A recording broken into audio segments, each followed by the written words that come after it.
Hi friends, so this is the first problem in network topology or graph theory. So here one network has been given to us and our job is to find out the oriented graph out of it, okay, and identify the nodes and branches. So here our job is to identify the nodes and the branches. So as we have already discussed something in nodal analysis, uh, how to identify the branches, sorry, how to identify the nodes. So the same method will be applicable here also. So let me show you. This part is one, this is my node 1 and this is my node 2. Of course this is my node 3. Of course this is reference node.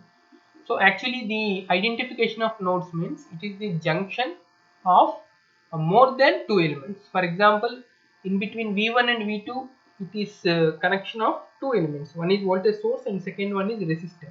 We can't say that in between these two there is a node. We can't say like that. Okay. So that's the concept of nodes. So once now we have identified the nodes, and nodes will be shown in this way with a number and round off, with a number and round off, with a number and encircled numbers. So encircled numbers, nodes will be identified with encircled numbers. Now what is our job? So now we want to find how to do it, how to make this circuit or this network into a graph. First I like to write here, I like to mark nodes first. This is one node, this is second node, and this is third node. So according to the conversion of electrical network into graph, wherever the element is there, you need to convert that element into a line, simple line segment. Okay, any element. So let me write here any element. Maybe let me take the resistor, inductor, capacitor can be replaced with simple line segment, and voltage source and current sources have to be replaced by their internal resistances. So internal resistance of the, ideal internal resistance. So internal resistance of the voltage, ideal voltage source is 0. So voltage source can be replaced with the zero resistance. Zero resistance means it's a simple line, so that can be called as short circuit. So short circuit means it's just like line segment only. But coming to current source, so the current source means this is so internal resistance of the current source is infinity. So infinity resistance means it's an open circuit. So no need to draw the line for current source. For current source there is no need to draw, or you can make it open circuit. Okay. So now I like to draw, you just see. So in between 1 and 2 I have only one element, so I have replaced the resistance R2 with a line segment simply. Similarly I want to start with maybe in between 1 and 3, the 1 and 3 the line is this one, through V1 and R1. So R1 means it is simply a line segment. This is R1 up to this point. After this V1, so V1 voltage source can be replaced with the short circuit. So I have one more line here. That's all, and this is connected to 3. Capacitor C1, so it is in between 1 and 3, so it can be like this. Similarly C2 in between 2 and 3, so it will be like this. Similarly R3 to in between 2 and 3, one more line, that is R3.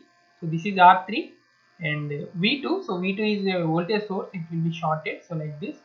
Next R4, so R4 will be like this simply. So this is the current source. So current source can be replaced in between 1 and 2, and that will be replaced with a no open circuit. Yeah. Now we no need to draw the open circuit, and these lines can be drawn in a curved lines also. So let me finalize this part. So this can be finalized as,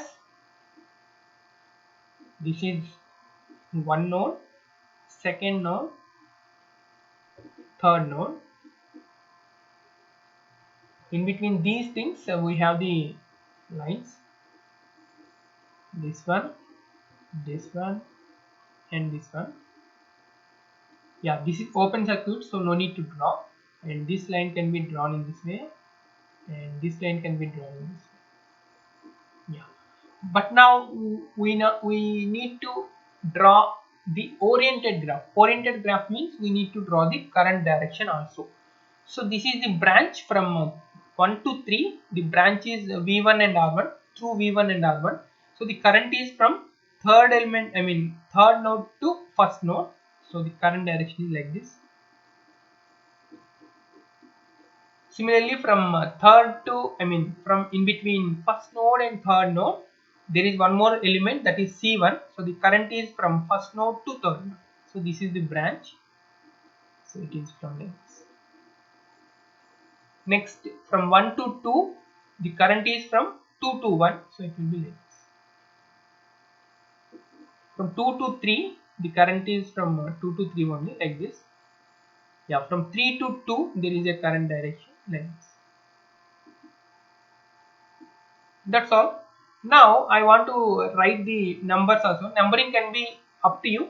There is no hard and fast rule. So you can write the numbers, whatever number you want. So let me write the branch numbers here. 1, 2, 3, 4 and 5.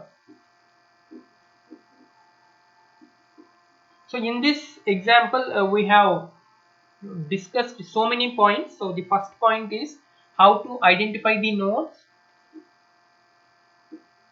So we have discussed how to identify the nodes. First point, how to identify the nodes, how to number the nodes, and how to identify the branches, and how to number the branches. Next, how to draw the graph. Okay, based on these three rules, and what is meant by oriented graph, and how to draw the oriented graph. So these are the things we have discussed in this problem. So please try to understand from the second problem onwards. These things are automatically, we need to write these type of things. Okay, simply identifying the nodes and draw the branches and simply draw the oriented graph. Then we need to go ahead with this some other problems, maybe construction of T or tie set or cut set, so whatever. Okay, so this is the main concept. So please try to understand. This is very important concept. Let me write this as the first problem. Okay, so thank you so much for your careful listening, and please like this video, share this video with your friends and family, and kindly subscribe to my YouTube channel. Thank you so much.